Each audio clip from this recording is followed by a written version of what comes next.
السلام علیکم یا رسول اللہ علی آلک و اصحابک یا حبیب اللہ۔ ناظرین و سامعین، السلام علیکم ورحمۃ اللہ وبرکاتہ۔ ایک مرتبہ پھر پیش خدمت ہے سوال و جواب کی نشست بعنوان ہم اور آپ علامہ اکاڑوی کے ساتھ، جس میں آپ اپنے شرعی مسائل کے بارے میں رہنمائی حاصل کر سکیں گے حضرت علامہ مولانا ڈاکٹر کوکب نورانی اکاڑوی صاحب دامت برکاتہم العالیہ سے۔ آپ ایک عرصہ دراز سے دنیا بھر میں مسلک حق کے حقیقی ترجمان کی حیثیت سے خدمات سر انجام دے رہے ہیں۔ آئیے ہم مل کر انہیں خوش آمدید کہتے ہیں۔ السلام علیکم ورحمۃ اللہ وبرکاتہ۔ جی وعلیکم السلام، اور تمام ناظرین و سامعین کو بھی السلام علیکم ورحمۃ اللہ وبرکاتہ۔ آپ لوگ اپنے سوالات کامنٹ سیکشن کے ذریعے بھیج سکتے ہیں۔ اگر آپ کی آئی ڈی اپنے اصل نام کے ساتھ نہیں تو آپ اپنے سوال کے ابتدا میں اپنا نام اور اپنے شہر کا نام لکھ کر بھیجیے، آپ کا سوال شامل کر لیا جائے گا۔ دوران نشست یہ بات میں روز اس لیے دہراتا ہوں کہ لوگوں کو اکثر شکایت رہتی ہے کہ ان کا سوال بھیجنے کے باوجود بھی شامل کیوں نہ کیا گیا، تو اس کی وجہ ممکنہ طور پر یہ ہوتی ہے کہ وہ سوال ہم تک پہنچتا ہی نہیں۔ اب کیسے نہیں پہنچتا، اس کی وجہ یہ ہے کہ فیس بک کا ایک قانون ہے یا ایک فیچر کہہ لیجئے کہ جس کے مطابق اگر کسی بھی کامنٹ کے متن میں اگر انہیں کوئی مشکوک چیز نظر آتی ہے، کوئی مشکوک لفظ یا کچھ نظر آتا ہے تو وہ اسے آٹو ہائڈ کر دیتے ہیں، جس کی وجہ سے وہ کامنٹ ہائڈ ہو جاتا ہے، ہم تک پہنچتا ہی نہیں ہے۔ تو اگر آپ کو لگے کہ دوران نشست بار بار بھیجنے کے باوجود بھی آپ کا سوال رد ہو رہا ہے یا نظر انداز ہو رہا ہے، تو آپ یا تو یہ کر لیجئے کہ کامنٹ جو آپ نے لکھا ہے اپنے سوال کے متن میں الفاظ کی کچھ تبدیلیاں کر کے آپ اسے دوبارہ بھیجیے، یا پھر واٹس ایپ اور پیج ان باکس کی سہولت آپ کے پاس موجود ہے۔ واٹس ایپ نمبر آپ کی اسکرین کے دائیں جانب آ رہا ہوگا، اس پہ آپ اپنے نام اور شہر کے ساتھ اپنا سوال بھیج سکتے ہیں۔ ہماری پوری کوشش رہے گی کہ زیادہ سے زیادہ سوالات پہنچائیں علامہ صاحب تک کم سے کم وقت میں۔ کل نشست میں جو سوالات رہ گئے تھے اور کل سے اب تک واٹس ایپ اور پیج ان باکس کے ذریعے جو سوالات موصول ہوئے ان سے آغاز کریں گے۔ آج کا پہلا سوال سحر خان صاحبہ کا، کہ اگر قرآن پاک کے سپارے اگر شہید ہو جائیں تو کیا اسے ہدیہ کیا جائے گا، اس کے بارے میں بتا دیجیے۔ شہید ہونے کی صورت میں ہدیہ؟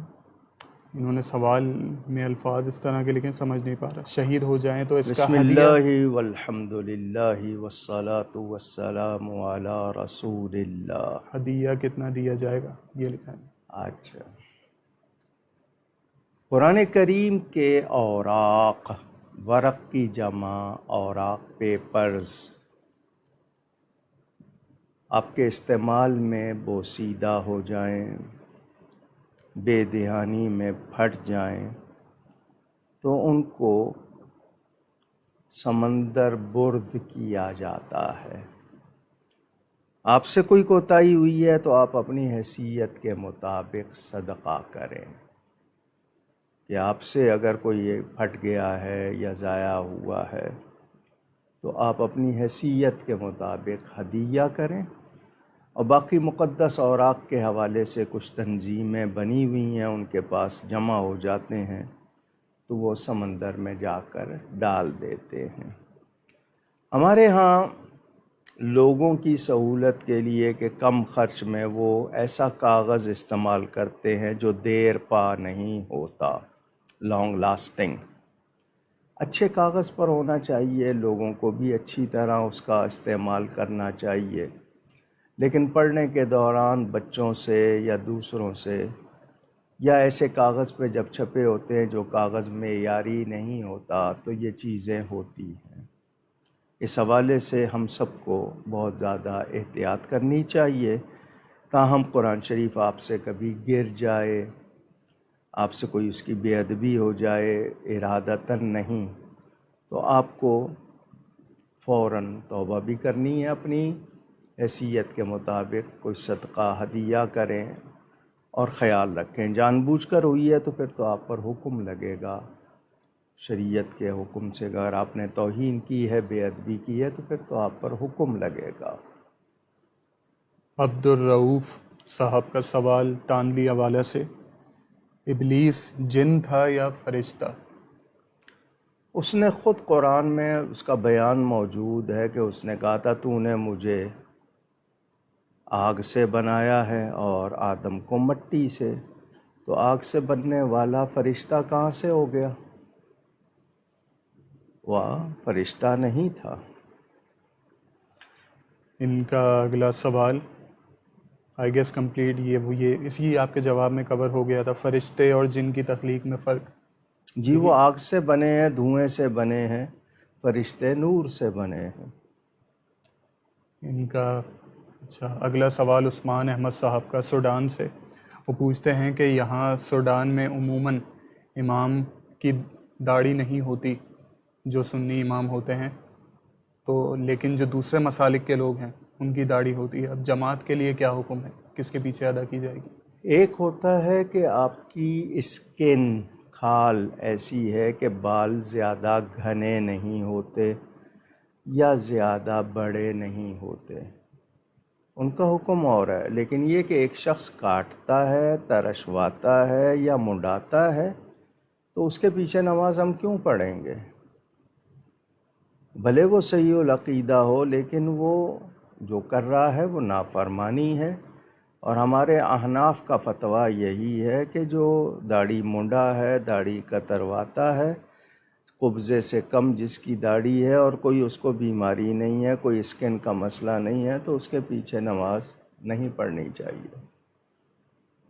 عبداللہ نقشبندی صاحب کا سوال کہ اگر والدین بد مذہب ہوں اور بد مذہبوں کے مدرسے میں اولاد کو ایڈمیشن دلوانا چاہیں لیکن اولاد صحیح العقیدہ ہو اور وہ نہ جانا چاہے، تو اب اس صورت میں کیا کیا جائے گا؟ جی اس صورت میں والد صاحب کو بتایا جائے گا، ان کے دیکھیں نا جو شریعت و سنت کے خلاف بات ہے وہ والدین کی نہیں مانی جائے گی، اور والدین کو بھی ایسا نہیں کرنا چاہیے جس کا عقیدہ اس حد تک خراب ہے کہ کفر و ایمان کا فرق پایا جاتا ہے، یا کسی مرتد کی وہ تائید اور حمایت کرتے ہیں، گستاخ بے ادب کی حمایت کرتے ہیں، تو ایسوں کے پاس بچوں کو بھیجنے کا کیا مطلب؟ تو بچے ماں باپ کو سمجھائیں، ان کی ایسی بات جو شریعت و سنت کے خلاف ہوگی وہ نہیں مانی جائے گی۔ ان کا اگلا سوال کہ ان کے علاقے میں انہوں نے اکثر یہ دیکھا ہے کہ جو لوگ 3 طلاق دے دیتے ہیں اس کے بعد وہ کسی خاص مکتبہ فکر کے پاس جا کر اپنے پسند کے مطابق فتویٰ لیتے ہیں اور اس کے بعد اپنا نکاح بحال سمجھ کر دوبارہ رہنا شروع کر دیتے ہیں، تو اس کے حوالے سے جو رہنمائی ایسا فرما دیجیے۔ کرتے ہیں غیر مقلد ہیں، صرف غیر مقلد افراد جو 3 طلاق کو ایک کہتے ہیں اور حرام کرواتے ہیں، وہ حرام ہوگا۔ اگر آپ نے جان بوجھ کر کیا ہے تو آپ اور زیادہ گناہ گار ہیں، جو تعلق ہوگا وہ حرام ہوگا۔ ائمہ اربعہ کے نزدیک جو فتویٰ ہے، والد صاحب نے طلاق ثلاثہ چھوٹا سا رسالہ بھی لکھا ہے، اردو انگلش میں موجود ہے، تو جو 3 طلاق کے بعد بھی رجوع کرا لیتے ہیں وہ حرام ہے، اور جو تعلق ہوگا وہ جائز نہیں ہوگا۔ بنگلہ دیش سے ثاقب رضوان صاحب کا سوال کہ اگر روزہ رکھنے کے باوجود بھی نفس قابو میں نہ آئے تو اب کیا کیا جائے گا؟ آپ کو زیادہ محنت کرنی چاہیے۔ آپ کو دنیا کا کوئی کام نہیں ہوتا، آپ ایک محنت کے بعد دوسری، تیسری، چوتھی اس مقصد کو حاصل کرنے کے لیے کتنا کچھ کرتے ہیں۔ تو جب دنیاوی مقصد کو حاصل کرنے کے لیے آپ پوری محنت کرتے ہیں تو دینی مقصد کو حاصل کرنے کے لیے بھی آپ کو محنت کرنی ہے اور پوری طرح کرنی ہے۔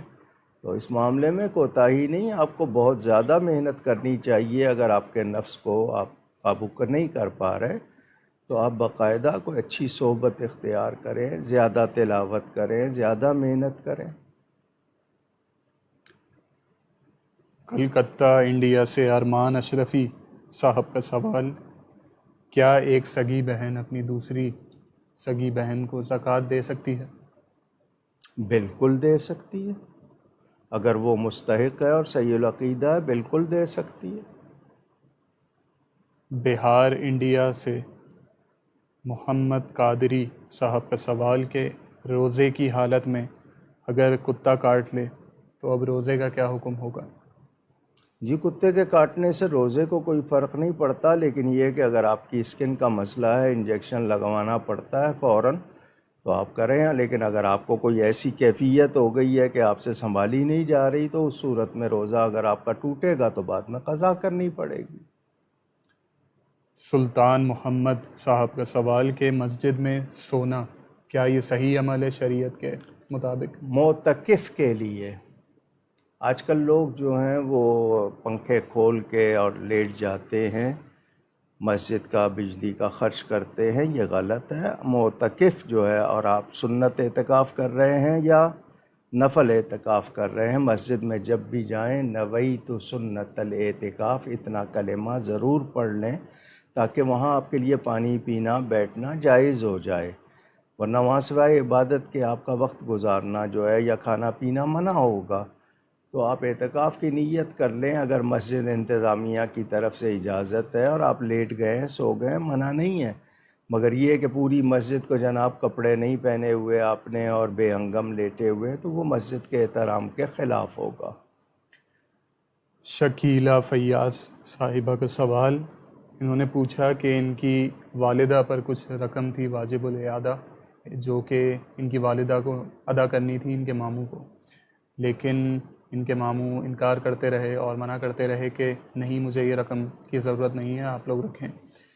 اب والدہ نے آخر میں جاتے جاتے بھی وصیت کی اپنی اولادوں کو کہ میری جائیداد میں سے جو گھر جو میری جائیداد میں ہے اسے بیچ کر ماموں کو وہ رقم ادا کرنا اور باقی پھر حصہ شریعت کے مطابق تقسیم کر لینا، لیکن ان کے ماموں نے پھر بھی وہ رقم نہیں لی اور اپنے آخری وقت تک انہوں نے منع کیا کہ کوئی گھر کو بیچنے کی ضرورت نہیں ہے میری رقم ادا کرنے کے لیے۔ تو اب وہ بھی اسی طرح منع کرتے کرتے چلے گئے اس دنیا سے، تو اب کیا کیا جائے گا؟ والدہ کی وصیت الگ ہے اور ان کی بھی رقم تھی جو کہ واجب الاعادہ ہے۔ انہوں تو نے اگر معاف کر دی ہے، وہ نہیں لینا چاہتے ہیں تو کوئی حرج نہیں ہے، جب وہ خوشی سے معاف کر رہے ہیں تو وہ اب نہیں ہوگی۔ جب انہوں نے خود کہا، اس کے گواہ موجود ہیں اور انہوں نے چھوڑ دی، تو وہ بہن کے لیے ہدیہ ہو گئی۔ اب بہن کے ورثاء میں جب تقسیم ہوگی تو وہ آپس میں وراثت کے طور پر اس جو حصہ جس کا بنتا ہوگا، کیونکہ انہوں نے خود ہی نہیں لی اور ان کو کہا گیا، تو انہوں نے اگر چھوڑ دی خوشی سے تو وہ اب ان پر لازم نہیں ہے اس کا ادا کرنا۔ ممبئی سے آصف فاروقی صاحب کا سوال کہ کیا ایک فطرے کی رقم کسی ایک ہی شخص کو دے سکتے ہیں یا ایک سے زیادہ بندوں کو بھی دے سکتے ہیں؟ اگر اتنی رقم ہے، آپ مثال کے طور پر آپ کے سامنے 2 مستحق ہیں، آپ 2 کو 4 کو دے سکتے ہیں، لیکن یہ کہ اس کو اس سے کچھ ملے، کچھ فائدہ ہو، تو ایک کو دیں یا زیادہ کو دیں، وہ آپ کی مرضی ہے، لیکن یہ کہ اس کے کسی کام تو آئے، کم از کم ایک وقت کا کھانا تو کھا سکے وہ۔ ذیشان قریشی صاحب کا سوال، کیا ایڈاپٹ کیے ہوئے بچے کو بھی پراپرٹی میں حصہ دینا ہوگا؟ جی اس کا شرعاً حصہ نہیں ہوتا، ویسے آپ اپنے طور پر 1/3 یا اس سے کم میں سے کچھ اس کو دیتے ہیں، وہ دے سکتے ہیں، لیکن شرعاً اس کا حصہ نہیں ہوتا۔ ان کا اگلا سوال کہ بچے کو ایڈاپٹ کرنے کے مسائل اور فضائل اپنا بچہ کسی کو گود دینے کے مسائل اور فضائل یہ بتا دیجیے۔ جی لے پالک، ایڈاپٹیڈ، متبنہ، متبنیہ وغیرہ لفظ بولے جاتے ہیں۔ آپ جس کا بچہ لے رہے ہیں اگر اتنی کم عمر میں لیا ہے تو یا تو دودھ پلا لیں تاکہ دونوں کے لیے، میاں بیوی دونوں کے لیے اس کا مسئلہ نہ ہو۔ رشتہ داروں میں سے لیں تو زیادہ بہتر ہے، کوئی خوشی سے دے دے تو وہ زیادہ بہتر ہوگا، اور اگر غیر ہے تو اس کے لیے پھر اس کے احکام جو ہیں، اگر وہ دودھ پلائی بھی نہیں ہے، کوئی رشتہ نہیں ہے، تو وہ محرم کا والا مسئلہ حل نہیں ہوگا۔ آپ کسی کی کفالت کرنا چاہتے ہیں کہ کوئی بچہ ہے غریب لیکن وہ کسی اور جگہ اپنے رشتہ داروں میں کہیں رہتا ہے، آپ اس کا خرچ اٹھا لیتے ہیں، وہ بہت اچھی بات ہے، لیکن اپنے گھر میں رکھیں گے تو یا تو دودھ پلایا جائے اس کو اس کی مدت کے دوران، یا رشتہ ہو کوئی ایسا جو محرم والا رشتہ بن سکے، بہن کا لیا ہے، بھائی کا لیا ہے، کوئی ایسا رشتہ بن سکے، ورنہ یہ ہے کہ وہ آپ کے لیے جو شریعت کے احکام ہیں وہ اس کے صرف منہ بولا بنانے سے، پالنے سے وہ ختم نہیں ہو جائیں گے، وہ احکام رہیں گے۔ آپ اس کو نام بھی اگر دے رہے ہیں تو لوگوں کو معلوم ہونا چاہیے، اس کی اصل ولدیت لکھنی چاہیے، اور اگر آپ اصل ولدیت نہیں لکھ رہے تو جب بھی اس کا نکاح ہو یا دوسروں کو پتہ ہو، اور خود وہ بھی جب ہوش میں آ جائے تو اس کو پتہ ہو کہ اس کے اصل ماں باپ کون ہیں۔ صہیبہ منصور صاحبہ کا سوال کہ مجھ سے کسی نے یہ سوال کیا تھا کہ کہا جاتا ہے کہ جو بھی مدینہ منورہ جس کی قسمت میں حاضری ہوتی ہے، نبی پاک صلی اللہ علیہ وسلم اسے بلاوا بھیجتے ہیں، اس کے بعد ہی وہ آتا ہے، اذن حاصل کرنے کے بعد۔ میں اس لیکن بارے میں بہت زیادہ لوگوں کی تائید نہیں کرتا۔ ایک ہے دروازہ کھلا ہونا کہ آنے کی اجازت ہے، جس کو بلاوا ہوتا ہے اس کے لیے خاص، مطلب یہ کہ اس نے اگر ارادہ بھی نہیں کیا ہے تو اس کو جناب جانے کے انتظام ہو جائیں گے، یا یہ ہے کہ اس کے پاس اسباب نہیں ہے تو اسباب ہو جائیں گے۔ باقی یہ کہ وہ دروازہ کھلا ہے، دوسرے بھی جاتے ہیں، تو کیا ان کے لیے بھی ہم یہی مانیں؟ بلاوا سے مراد خاص جس کے لیے، تاہم جو لوگ یہ کہتے ہیں کہ اس کے علاوہ کوئی نہیں جا سکتا، تو جو غلط لوگ چلے جاتے ہیں، جن کے عقائد درست نہیں ہیں، قادیانی تک چلے جاتے ہیں، ان کے لیے کیا کہا جائے گا؟ تو بلاوا سے مراد جس کا بلاوا ہوگا خاص طور پر اس کے لیے خاص باتیں نظر آئیں گی، اور باقی یہ ہے کہ در کھلا ہوا ہے، اجازت ہے، لوگ جا رہے ہیں، وہاں تو غیر مسلم تک بھی پہنچے ہوئے ہیں، اللہ تعالیٰ معاف کرے۔ آمین۔ جنید علی صاحب کا سوال کہ کیا کسی سید زادے کو زکوٰۃ یا صدقہ فطر ادا کیا جا سکتا ہے؟ اگر نہیں تو پھر ان کی مدد کرنے کی دوسری صورت کون سی ہے؟ آپ کے پاس اصل پیسہ ہے، آپ اپنے اوپر خرچ کرتے ہیں، ان کو ستھرا پیسہ دیں، ان کی بارگاہ میں ہدیہ نذرانہ دیا جاتا ہے، لیکن آپ کے پاس دینے کو ہے ہی نہیں، اور صرف صدقہ ہے یا زکوٰۃ ہے، فطرانہ ہے، تو اس کو اس صورت میں کہ آپ کے پاس کوئی گنجائش نہیں اور اس کا حال ایسا ہے کہ اس کو اس کے بغیر چھوڑا نہیں جا سکتا، تو پھر شرعی ہیلہ کیا جائے کہ کسی شرعی فقیر کو بتایا جائے کہ میں اس سید کی مدد کرنا چاہتا ہوں، تم میرے ساتھ تعاون کرو، تو وہ لے کے آپ کو بعد میں ہدیہ کر دے، تو اس صورت میں آپ اس کو دے دیں۔ جموں سے محمد عارف صاحب کا سوال کہ اگر کسی لڑکی سے نکاح کرنے کے لیے منت مانی ہو اور وہ منت پوری نہ ہوئی ہو تو کیا اب وہ منت پوری کرنا ضروری ہے؟ اور اگر یہ شرط لگائی ہو کہ 20 دن میں وہ منت پوری ہو اور 20 دن کے اندر پوری نہ ہوئی ہو تو اب کیا کرنا چاہیے؟ منت کا یہی ہے نا کہ آپ نے جو بھی چیز رکھی ہے اس میں آپ نے جو بات رکھی ہے وہ اگر پوری نہیں ہوئی ہے تو آپ پر اس کا ادا کرنا ضروری نہیں ہے۔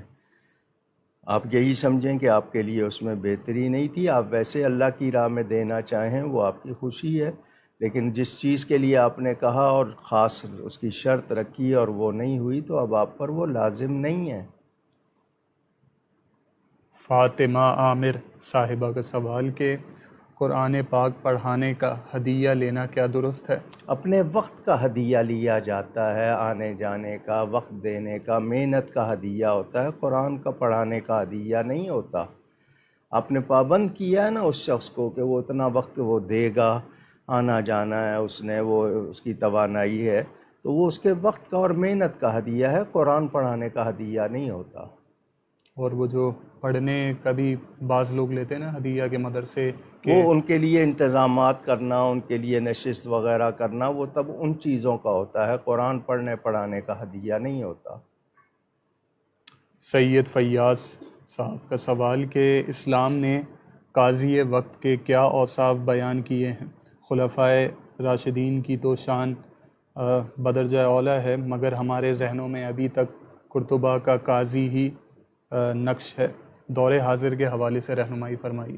جی، یہ آپ نے جو مسئلہ پوچھا یہ پورا ایک باب ہے، اس کی کہ باقاعدہ اس کی تربیت ہوتی ہے، اس کی تعلیم ہوتی ہے، اس کے علاوہ اس کے سامنے نظیر ہوتی ہے، وہ کس طرح اس کو دیکھا جاتا ہے، اور قاضی کورس کروائے جاتے ہیں، اس کی اہلیت پہلے جانچی جاتی ہے، اس کا اپنا مزاج دیکھا جاتا ہے کہ جھوٹ تو نہیں بولتا، کوئی برائی تو نہیں کرتا.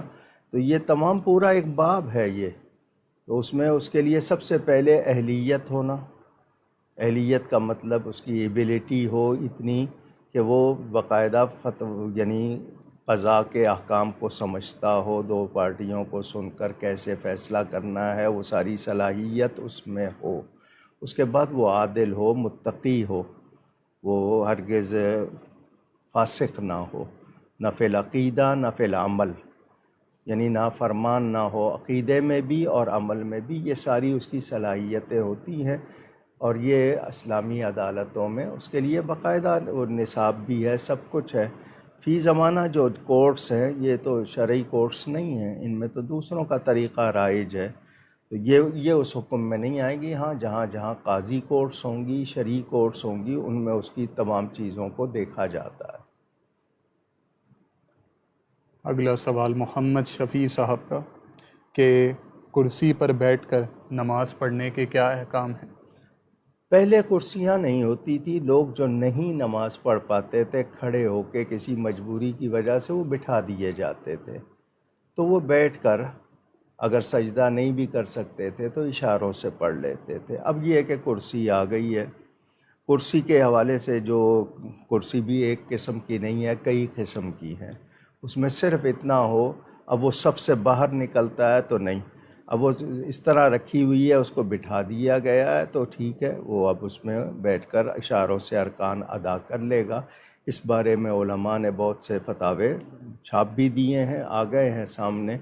لیکن معمولی عذر پہ ایسا نہ کیا جائے. جس کے لیے واقعی مشکل ہو، تو اب یہ کہ سب سے باہر نکلی ہوئی کرسی ہے تو وہ یہ نہیں کہ سب سے باہر نکل کے جماعت میں کھڑا ہوگا. جب اس کے لیے دوسری چیزیں ساقط ہو گئی تو اس کا قیام بھی ساقط ہو گیا، وہ بیٹھ کے ہی شروع کر لے گا. اور اگر اپنی نماز پڑھ رہا ہے تو کھڑے ہو کر وہ ابتدا کر لے گا، کیونکہ اس میں تو صف کا مسئلہ نہیں ہے. یہاں وہ صف سے باہر نہ ہو، اور جس کو ایسی مجبوری ہے وہ بیٹھ کے پڑھ لے. ان کا اگلا سوال کہ جائے نماز پر اگر مدینہ منورہ کی تصویر نقش ہو یا پھر خانہ کعبہ کی تصویر، تو اب نماز کا کیا حکم ہوگا؟ میں نے پہلے بھی شاید کئی مرتبہ اس کا جواب دیا ہے. یہ جو توغرے بنائے جاتے تھے نا، یہ آویزاں کرنے کے لیے، دیواروں پہ لگانے کے لیے، جس طرح پہلے تصویر کی بجائے کاغذ کے کپڑے پہ بنتی تھی، اس طرح کرتے تھے. لیکن یہ کہ اب مسلوں پہ لوگ بنانے لگ گئے، یہ ادب کے خلاف ہے، ایسا نہیں ہونا چاہیے. لیکن کوئی اس پر اگر وہ پاؤں رکھتا ہے تو وہ اس نیت سے نہیں کہ بے ادبی ہے، لیکن پھر بھی پسندیدہ نہیں ہے، تو ایسا نہیں ہونا چاہیے. اور اتنا منقش بھی نہیں ہونا چاہیے کہ دھیان اس میں جائے، کیونکہ آپ کا نماز میں دھیان اگر نقش و نگار پر ہے تو وہ بھی اچھی بات نہیں ہے. تو بنانے نہیں چاہیے، اگر ہوں تو ان کو آویزاں کر لیں، رکھ لیں تبرکن، لیکن یہ کہ احتیاط کریں. اسرار خان صاحب کا سوال کہ اگر تصویر بھی اگر من و عن، یعنی بالکل ڈیٹو جس کو کہتے ہیں نا وربٹم، وہ ہو، واقعی نقش تھوڑا بہت ملتا جلتا ہے تو اس کا حکم اور ہوگا. کہ اگر بچہ بہت زیادہ ضدی ہو تو اس کے حوالے سے شریعت نے کیا حل بتایا؟ کیا حل بتانا ہے؟ کس معاملے میں؟ بچے کو اگر آپ نے تربیت غلط کی ہے، آپ نے اس کی اپ برنگنگ جو ہے وہ صحیح نہیں کی ہے، تو آپ کی غلطی ہے. باقی یہ کہ وہ ضدی کس معاملے میں ہے، چیزیں وغیرہ مانگتا ہے، فرمائشیں کرتا ہے، تو آپ نے بگاڑا ہے. آپ اس کے لیے کوئی ماحول بدلیں، کچھ اس طرح کریں کہ اس کی وہ عادتیں درست ہوں. باقی شرعی معاملوں میں اگر کوئی ایسی بات ہے ضد کی، تو اس کی بات کا وہ غلط بات نہیں مانی جائے گی. لیکن ایسے بچوں کا علاج کرایا جاتا ہے، ماحول بدلا جاتا ہے، طریقے سے کنونسنگ کی جاتی ہے. جس طرح آپ کا کوئی مرض ہو تو آپ سائیکیٹرسٹ کے پاس لے جاتے ہیں، اسی طرح اس کی صحبت بدلیں، اس کا ماحول بدلیں، کوشش کریں. اللہ نے چاہا تو انشاءاللہ عادتیں بدل جاتی ہیں. اسامہ انصاری صاحب کا سوال کہ اگر کسی شخص سے خدا نخواستہ زنا ہو جائے تو اس کے بعد کیا اس کی توبہ قبول ہوگی؟ اللہ تعالیٰ معاف فرمائے گا؟ دیکھیں میں کوئی نہیں ہوتا کہ میں کہوں کہ اللہ توبہ نہیں قبول کرے گا، لیکن یہ کہ اس نے اگر بھول چوک ہو گئی ہے یا پوشیدہ ہوا ہے تو ظاہر نہ کرے، توبہ کرے دونوں افراد، وہ توبہ کریں اپنے طور پر اور زیادہ نیکی کرے، اللہ تعالیٰ بہتر کرے۔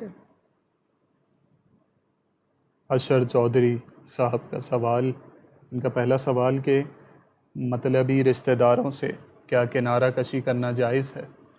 مطلبی سے مراد اگر یہ ہے کہ ٹھیک ہے مفاد پرست ہیں تو آپ ان سے احتیاط برتیں، سلام دعا میل جول نہیں بند کیا جاتا لیکن احتیاط برتی جاتی ہے۔ اگر کوئی بہت ہی زیادہ عادتوں کا برا ہو جائے، آپ کے ہاں آئے بچے اس سے غلط باتیں سیکھیں تو پھر آپ احتیاط کرتے ہیں۔ تو مسلمان ہے وہ لازمی بات ہے سلام دعا تو بند نہیں کی جائے گی لیکن احتیاط کی جا سکتی ہے، ریزرو رہا جا سکتا ہے۔ ان کا اگلا سوال کہ کسی رشتہ دار کی زیادتی کو رشتہ داری بچانے کی غرض سے برداشت کرنا کیا باعث ثواب ہے؟ اللہ تعالیٰ ثواب دینے والا ہے، جو اچھا کرتا ہے اس کے ساتھ سب اچھا کرتے ہیں، جو برا کرتا ہے اس کے ساتھ اچھا کرنا بڑی ہمت کا کام ہوتا ہے، لیکن یہ کہ اس کی بھی ایک سطح ہوگی۔ اگر وہ اس سطح کو کراس کر جاتا ہے، اس حد کو پار کر جاتا ہے تو پھر اس کے لیے علاج بھی کیا جاتا ہے، اس کو احساس بھی دلایا جاتا ہے۔ تو بہرحال جہاں تک آپ سے ہو سکے آپ کریں گے، اللہ تعالیٰ آپ کو اجر دینے والا ہے۔ ان کا اگلا سوال کہ کسی انسان کو اس کے رنگ، قد یا کوئی اور بات جو کہ بظاہر انہیں ان کے فہم کے مطابق جسمانی عیب لگے، اس کے مطابق بتا دیجئے کیا یہ کہنے سے شخص گناہگار ہوگا؟ اس پہ طنز نہ کریں، نہ رنگ کا، نہ بناوٹ کا، نہ نقش کا طنز نہ کرے، کیونکہ اس نے خود نہیں بنایا، بنانے والا اللہ تعالیٰ ہے۔ کسی کا قد چھوٹا ہے، کسی کا کلر یا کسی کے نئے نقش میں کوئی ایسی بات ہے تو اس کو طنز نہ کیا جائے، بلکہ اس کو دیکھ کر آپ دعا کریں کہ یا اللہ تیرا شکر ہے کہ تو نے مجھے ایسا نہیں بنایا، اور اس کو بھی کوئی ایسی یعنی حقارت کا احساس نہ دلایا جائے۔ محمد فرحان انصاری صاحب کا سوال کہ نماز تراویح میں اگر 2 رکعت کی جگہ 3 رکعت پڑھ لی تو کیا سجدہ سہو ہوگا؟ نہیں، 3 اگر ہے تو چوتھی پوری کرے گا، نہیں تو 2 شمار ہوں گی، تیسری تو نہیں ہوگی نا، تیسری میں پھر قاعدہ نہیں ہے، وہ تو چوتھی کرے اور چوتھی میں سجدہ سہو کرے۔ فضا خان صاحبہ کا سوال کہ کوئی ایسی کتاب تجویز فرما دیجئے جس میں تفصیل کے ساتھ بیٹیوں کی تربیت کے حوالے سے لکھا ہو، اور کون سی عمر میں کون سے فرائض اور کام سکھانے ہیں اس کی بھی تفصیل موجود ہو۔ میرے علم میں کوئی الگ سے ایسی کتاب نہیں ہے، باقی ہمارے ہاں جزوی طور پر باب ہوتے ہیں فقہ کی کتابوں میں، لوگوں نے اپنے طور پر اگر کوئی کتاب ایسی تیار کی ہے تو میرے علم میں نہیں ہے کہ بیٹیوں کی تربیت، تاہم اولاد کے بارے میں جتنی احادیث ہیں اس میں بیٹے بیٹیوں دونوں کا ذکر ہے، اور یہ میرے باقاعدہ تحریر بھی موجود ہے میرے پیج پہ، وہ 80 سے زیادہ حدیثیں ہیں جو ماں باپ پر اولاد کے حقوق ہیں۔ باقی الگ سے کوئی کتاب اردو میں میری نظر میں نہیں ہے۔ ابھی جو اسرار خان صاحب نے سوال کیا تھا وہ بچے کے ضدی ہونے کے حوالے سے، تو وہ انہوں نے مزید تفصیل لکھی ہے کہ 3 سال عمر ہے اس کی۔ تو سنبھالیں نا، بچہ ہے ابھی تو بہت آسانی سے سنبھالا جا سکتا ہے۔ نام دیکھیں کہ نام غلط رکھا ہے یا یہ کہ اس کو کیا عادتیں ڈال رہے ہیں، تو بڑے پیار سے اس کو تو قابو کیا جا سکتا ہے، ابھی اتنی عمر نہیں ہے اس کے لیے۔ اگر آپ کو سورہ یوسف ہے پڑھ کے دم کر کے پلائیں، اس کی عادتوں کو سمجھیں کسی سے سیانے سے کہ اس کے ساتھ کس طرح پیش آئیں تاکہ اس کی وہ باتیں درست ہو جائیں۔ عمارہ حسن صاحبہ کا سوال کہ کیا رزق عورت کی قسمت سے اور اولاد مرد کی قسمت سے ہوتی ہے؟ یہ لوگوں کی بنائی ہوئی باتیں ہیں، باقی یہ کہ اللہ تعالیٰ نے ہر ایک کا نصیب کے معنی حصہ، قسمت کے معنی حصہ رکھا ہے، انعام اس کے سوا ہوتا ہے۔ تو اللہ تعالیٰ سے ہمیشہ خیر مانگیں، اس کی توبہ استغفار کرتے رہیں، ہر ایک کا حصہ اللہ کی طرف سے ہے۔ ریحان شیخ صاحب کا سوال کہ کیا دعا تقدیر کو بدل سکتی ہے؟ اس کی کیا تفصیل ہے؟ جی، الدعاء یرد القضاء، حدیث شریف کے الفاظ ہیں. دعا عبادت ہے، دعا عبادت کا مغز ہے، دعا مومن کا ہتھیار ہے. تو دعا سے بہت کچھ بدلتا ہے. کوئی چیز ہونے والی ہے وہ نہیں ہوگی جو آپ کے خلاف ہوگی، کوئی چیز آپ کے لیے اچھی ہو جائے گی، آپ نے جو مانگا ہے اس سے بہتر ہو جائے گی، آپ کی کوئی بلا ٹل جائے گی، آپ کے لیے آخرت کا ذخیرہ ہو جائے گی. تو دعا آپ کا ہتھیار ہے. دعا بلا شبہ تقدیر کو بدل دیتی ہے. فضا علی، اس میں اصل میں لوگوں کو تقدیر کے بارے میں پوری معلومات نہیں ہے. تقدیر ایک مبرم ہوتی ہے، ایک معلق ہوتی ہے. تو معلق جو ہے اس کے ساتھ لکھا ہوگا کہ یہ بندہ دعا کرے گا اور یہ بدل جائے گی. جو اٹل ہوتی ہے وہ اللہ تعالیٰ بدل سکتا ہے، ہم نہیں کہہ سکتے. اللہ تعالیٰ جو چاہے کرے. تو دعا اللہ ہی سے کی جاتی ہے، قبول ہوگی وہ جو چاہے کرے. بے شک. فضا علی صاحبہ کا سوال کہ جیسا کہ ابھی آپ نے بتایا کہ اگر رضائی رشتہ اگر قائم ہو جائے تو اس میں مسائل میں آسانی ہو جاتی ہے. تو انہوں نے پوچھا کہ ایک خاتون جن کی کوئی اولاد ہی نہ ہو تو وہ کسی کا اگر بچہ گود لینا چاہیں تو اب تو وہ رضائی رشتہ کیونکہ اولاد ان کی ہوئی ہی نہیں ہے تو وہ پھر وہ کس طرح قائم ہوگا؟ میں نے بتا دیا، ان میں یہی ہے کہ وہ محرم کا جو مسئلہ ہے وہ رہے گا، اسے میں نہیں ختم کر سکتا. وہ اپنی کسی بہن کا دودھ پلا دیں، اسے بھائی کی بیوی کا ہے، کوئی اس طرح کا رشتہ قائم ہو جائے کہ رضاعت کی وجہ سے رعایت ہو جائے. خود نہیں پلا سکتی ہے تو ایسی عورت کا پلا دے کہ اس کے ساتھ اس کا رشتہ قائم ایسا ہو جائے کہ اس سے نکاح نہ ہو سکے، تو وہ رشتہ قائم ہو جاتا ہے. عبد الکریم عبید صاحب کا سوال کہ کیا مغرب کے بعد جھاڑو لگانے سے گھر میں تنگ دستی آتی ہے؟ مناسب وقت نہیں ہوتا کہ خام خواہ اس وقت کیا جائے، لیکن کوئی چیز گر جائے گی تو جھاڑو لگائیں گے یا نہیں لگائیں گے؟ وہ بھلے رات کا وقت ہو، بھلے عصر کا وقت ہو. تو خام خواہ اس وقت نہیں کرنا چاہیے. لیکن یہ کہ اگر کوئی ضرورت پڑ گئی ہے کرنے سے، کوئی ایسی بات نہیں ہے. وہ ضرورت کے تحت ہوا ہے، وہ عادتاً نہیں ہے کہ اسی وقت ہم کرتے ہیں. اگلا سوال ان کا کہ اللہ تبارک و تعالیٰ کے لیے صمت کا تعین کرنا کیا یہ کفر میں لکھا ہے ایسے علماء نے؟ جی، اگر اس پہ ضد کرتا ہے اور اڑ جاتا ہے، اللہ کے لیے جسم مانتا ہے اور وہ ایسی بات کرتا ہے جو کفر تک چلی جاتی ہے تو پھر کفر ہوگا. اللہ تعالیٰ سمتوں، جہتوں، جسمانیات سے پاک ہے.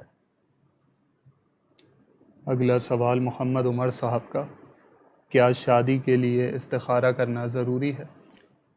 استخارہ کرنا نبی پاک صلی اللہ علیہ وسلم نے سکھایا ہے. اللہ تعالیٰ سے رہنمائی چاہنا، بھلائی چاہنا. تو اگر کوئی کر لیتا ہے تو بہت اچھی بات ہے، نہیں کرتا ہے اللہ پر بھروسہ کرتا ہے، اپنے طور پر تمام تدابیر اختیار کرتا ہے، تو اگر کر لے تو اچھا ہے. لیکن یہ نہیں ہے کہ کتنے لوگ ہیں دنیا میں نہیں کرتے، تو یہ نہیں کہا جائے گا کہ فرض واجب ہے، لیکن کر لے تو اچھا ہے. 3 چیزوں کے لیے خاص طور پر ہوتا ہے. آپ کوئی جائیداد خرید رہے ہیں، کوئی کام کر رہے ہیں سفر کا یا ویسے، اور شادی کا. ان 3 چیزوں میں ہی ہوتا ہے، اس سے زیادہ تو ہوتا نہیں. لوگ آج کل تو چھوٹی چھوٹی باتوں پر اور استخارہ کے تو پتہ نہیں کاروبار شروع ہو گئے دوسروں سے. وہ اندازے ہوتے ہیں. اصل استخارہ خود ہوتا ہے جو نبی پاک نے تعلیم فرمایا، کرے تو بہت اچھی بات ہے. ان کا اگلا سوال کہ قرآن پاک کی آیات کا مختلف ویب سائٹس پہ مختلف تعداد دیکھی ہے، درست تعداد کیا ہے؟ میں نے پہلے کہا، کئی مرتبہ کہا، برسوں اس بات کا جواب دیا ہے کہ قرآن کی آیات بتائی جاتی ہیں 6666. اب یہ ان لوگوں کی ہیں جنہوں نے جہاں وقف مانا ہے، وقف کا مطلب اسٹاپ. بہت سے لوگوں نے اس جگہ اسٹاپ یا وقف نہیں مانا کہ یہ آگے جا کے وقف ہوا ہے. تو لفظوں میں کمی بیشی نہیں ہے، صرف وقف کے فرق ہے کہ یہاں وقف ہے یا نہیں ہے. اس لحاظ سے آیتوں کی تعداد میں فرق آتا ہے. قرآن کے کسی ایک حرف یا زیر زبر کی کمی ہم لوگوں کو مسلمان نہیں رہنے دے گی. تو یہ تعداد جو ہے یہ لوگوں نے وقف کے حوالے سے، کسی نے 200 300 کا فرق رکھا ہے، کسی نے نہیں رکھا. تو یہ صرف وقف شمار کرنے میں فرق ہے، الفاظ میں کمی بیشی نہیں ہے۔ اعجاز احمد صاحب کا سوال کہ گناہوں سے بچنے کا طریقہ ارشاد فرما دیجیے۔ کیا نہیں معلوم؟ گناہ سے بچنے کا، جس چیز کو گناہ سمجھتے ہیں اس سے بچنا ہے۔ بچنے کا طریقہ کیا ہے کہ مجھے اگر کوئی گناہ کی دعوت دے تو میں کہوں کہ میں اللہ سے ڈرتا ہوں، میں اپنے آپ کو اس سے روکوں، غلط چیز کھانے سے، غلط کمانے سے، غلط بولنے سے اپنے آپ کو روکوں، جتنی میری طاقت ہے، جتنا میں کر سکتا ہوں اس کو میں بروئے کار لاؤں۔ بروئے کار کا مطلب اس کو استعمال میں لاؤں اور اس طرح کروں۔ ہم لوگوں کو اگر پرہیز کرنا ہوتا ہے تو کیسے کرتے ہیں؟ ڈاکٹر نے منع کیا فلاں چیز نہیں کھانی ہے تو ہم رکتے ہیں یا نہیں رکتے؟ اسی طرح ہم کو نافرمانی سے رکنا ہے۔ تو ہمارے اندر ارادہ و اختیار ہے، اور کثرت سے لا حول ولا قوت الا باللہ پڑھے، گناہ کی جگہوں سے بچیں، گناہ کی صحبتوں سے بچیں، اور اچھی صحبت، اچھا خیال، اچھا ماحول رکھیں۔ یہ تمام بچنے کے طریقے ہیں۔ آمنہ سعد صاحبہ کا سوال کہ کیا ہم کسی فوت شدہ بندے کے اس میں کفارہ ادا کر سکتے ہیں؟ کیا مطلب کفارہ؟ کہ اگر کسی فوت شدہ بندے نے اگر کفارہ ادا نہیں کیا، وہ ہاں، بیمار اس تھا کے آخری وقتوں ذمے میں، کوئی چیز ہے، فدیہ ہوگا نا، اس نے روزے نہیں رکھے تو اس کا فدیہ دے دیں آپ۔ ہاں، اس سے کوئی گناہ ہوا ہے اور وہ خود نہیں ادا کر سکا تو آپ اس کی طرف سے ادا کرتے ہیں، وہ کر سکتے ہیں۔ حمزہ معین صاحب کا سوال کہ لوگوں میں یہ بات مشہور ہے کہ وہ ہیرے پر زکوٰۃ نہیں ہوتی، کیا یہ بات درست ہے؟ ہیرے سے مراد جو پہنا ہوا ہیرا ہے، جو بیچنے کے لیے اگر آپ کا کاروباری ہیرے جواہرات کا ہے تو وہ آپ کا سامان تجارت ہے۔ اگر آپ نے کوئی انگوٹھی میں، عورت نے کسی ہار میں کوئی نگینے پہنے ہیں تو ان پر زکوٰۃ نہیں ہے، لیکن یہ کہ آپ نے ان کا کاروبار کیا ہوا ہے، آپ نگینوں کا، ہیروں کا کاروبار کرتے ہیں تو وہ آپ کا سامان تجارت ہے، اس پر زکوٰۃ ہوگی۔ اگلا سوال زہیب حسن صاحب کا کہ اگر کوئی فوٹوگرافی کے پیشے سے وابستہ ہو تو اس کی آمدنی کا کیا حکم ہوگا؟ اگر جاندار کی تصویریں بناتا ہے تو لازمی بات ہے، ہم کیسے اس کو اچھا کہیں گے؟ جس کو شریعت نے منع کیا وہ منع کیا، ویسے پھولوں کی، بلڈنگوں کی، دوسری چیزوں کی بناتا ہے، جاندار کی نہ بنائے۔ کچھ لوگوں کے میں کامنٹس دیکھ رہا ہوں جو بار بار یہ درخواست کر رہے ہیں کہ ان کا سوال شامل کر لیا جائے، تو آپ کا سوال ہم تک پہنچا نہیں ہے، تو اس کا حل یہ ہو سکتا ہے کہ آپ کے اسکرین کے دائیں جانب واٹس ایپ نمبر آ رہا ہوگا، آپ اس پر اپنا سوال بھیج دیجئے۔ جیسا کہ میں نے پہلے پروگرام میں بتائی تھی اس کی وجہ کہ ایسا کیوں ہوتا ہے، سوال کیوں نہیں پہنچتا، وہ فیس بک آٹو ہائڈ کر دیتا ہے کچھ کامنٹس، تو آپ یہ کر لیجئے یا تو کہ اپنے سوال کا جو متن ہے اس میں کچھ الفاظ کی تبدیلی کر کے دوبارہ بھیج دیجئے، یا پھر واٹس ایپ کے ذریعے آپ اپنا سوال بھیج دیجئے، اس میں نام اور شہر لکھ کر بھیجیے گا، ضرور آپ کا سوال شامل کر لیا جائے گا۔ اگلا سوال جاوید احمد صاحب کا کہ عورت کا قبرستان یا مزار پر جانا۔ میرا خیال یہ کہ ہم کچھ سوال جو ہیں وہ ریکارڈ کر کے رکھ لیں اور فوراً دوبارہ لگا دیں۔ ہم ایک ایک سوال کا ہزار مرتبہ جواب دیتے ہیں، چونکہ نہیں سنا ہوتا ہے تو وہ کر لیتے ہیں دوبارہ، ریکارڈنگ موجود ہے، اس کی محنت نہیں کرتے۔ عورت کو بلا ضرورت قبرستان نہیں جانا چاہیے، لیکن کبھی کبھار جانا چاہے تو محرم کے ساتھ پردے میں جائے اور ایسا کوئی کام نہ کرے جو شریعت کے خلاف ہو۔ وہاں جا کے کوئی بال بکھیرنا یا کوئی آواز کے ساتھ رونا، ایسا نہ کرے۔ باپ کے ساتھ، بھائی کے ساتھ، بیٹے کے ساتھ، شوہر کے ساتھ جاتی ہے ماں کی قبر پہ، باپ کی قبر پہ، شوہر کی قبر پہ، بیٹے کی قبر پہ، یا کسی اللہ والے کے مزار پر، محرم کے ساتھ پردے میں کبھی کبھار جانا چاہے تو چلی جائے، لیکن یہ کہ یہ معمول نہیں ہے کہ بار بار جا رہی ہے۔ کبھی کبھار جانا ہو، رستے میں آئے چلے گئے، یا کبھی کبھار جانا ہو، بس احتیاط کرے کہ وہاں جا کر کوئی ایسا کام نہ کریں جو شریعت و سنت کے خلاف ہو۔ کریم صدیقی صاحب کا سوال کہ اگر کسی نے قبل وفات یہ وصیت کی ہو کہ میرا بھائی میرے جنازے میں نہیں آئے گا اور میرے جنازے کو ہاتھ بھی نہیں لگائے گا، یہاں تک کہ میری قبر پر مٹی بھی نہیں ڈالے گا، تو اب اس وصیت کے بارے میں اس کو لواحقین کو کیا کرنا چاہیے؟ اگر کوئی دنیاوی جھگڑا تھا تو پھر تو کوئی بات نہیں.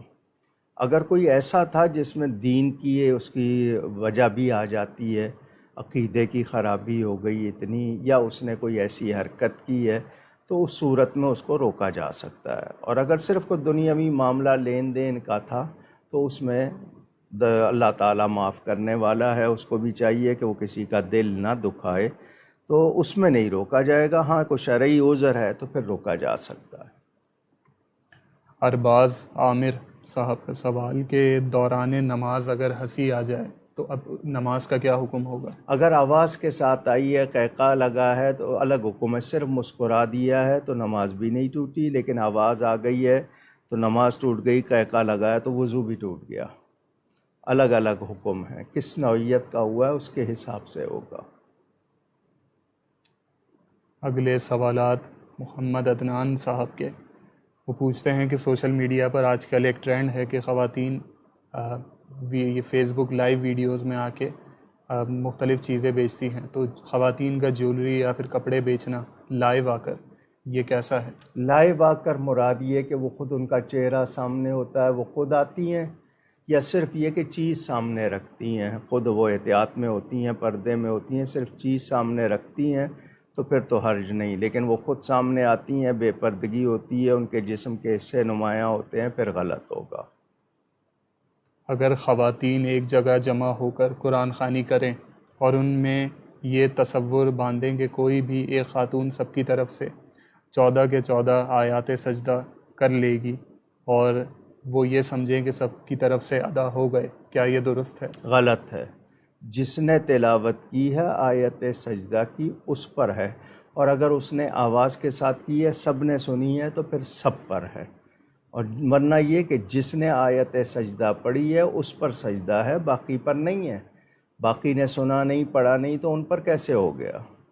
اور کسی دوسرے کی طرف سے عبادت اس طرح نہیں ہوتی ہے. نفل عبادت ہو جاتی ہے، یہ فرض واجب نہیں ہوتی ہے. مقام محمود، اس سے کیا مراد ہے؟ مقام شفاعت ہے. حضور صلی اللہ علیہ وسلم کی اللہ تعالیٰ قیامت میں شان ظاہر فرمائے گا، ان کو شفاعت کا تاج پہنائے گا، ان کو مقام محمود پر جلوہ گری عطا فرمائے گا. تو یہ حضور صلی اللہ علیہ وسلم کی شان ہے، شفاعت ہے، حضور کا مرتبہ ظاہر ہوگا. جو دنیا میں نہیں مانتے تھے اس دن مانیں گے، اس دن کا ماننا ان کے کام نہیں آئے گا. اگر مسجد میں داخل ہوئے اور اعتکاف کی نیت نہ کی تو کچھ کھانا پینا، افطاری، سحری وغیرہ کرنا کیا حرام ہے؟ جی کرنی چاہیے، اس وقت کر لے، دروازے کے پاس آ کے کر کے دوبارہ چلا جائے. ورنہ اس وقت بھی وہ کلمہ کہہ لے تو اللہ تعالیٰ معاف کر دے. حرام تو نہیں ہے لیکن منع ہے. روز محشر جب دوبارہ زندہ کیا جائے گا تو کیا اس میں تمام مخلوقات، حشرات، جانور وغیرہ سب ہوں گے یا حکم صرف انسان اور جنات کے لیے؟ اس سوال کا مطلب کیا؟ آپ کو فائدہ کیا غیر ضروری سوال کرنے کا؟ کیوں ایسے سوال کرتے ہیں؟ وہ سوال کریں جن سے آپ کی اپنی اصلاح ہو، آپ کو فائدہ ہو. باقی یہ کہ اللہ تعالیٰ قادر و قدیر، قادر کا مطلب سب کچھ کر سکتا ہے، وہ جو چاہے گا کرے گا. ہمیں تو ہمارے لیے ایک والبعث بعد الموت، کہ ہماری ایمان میں یہ حصہ ہے کہ ہمیں موت کے بعد دوبارہ اٹھایا جائے گا. ہمارے تمام اعضاء جمع کیے جائیں گے، اللہ تعالیٰ ہمیں پھر بنائے گا.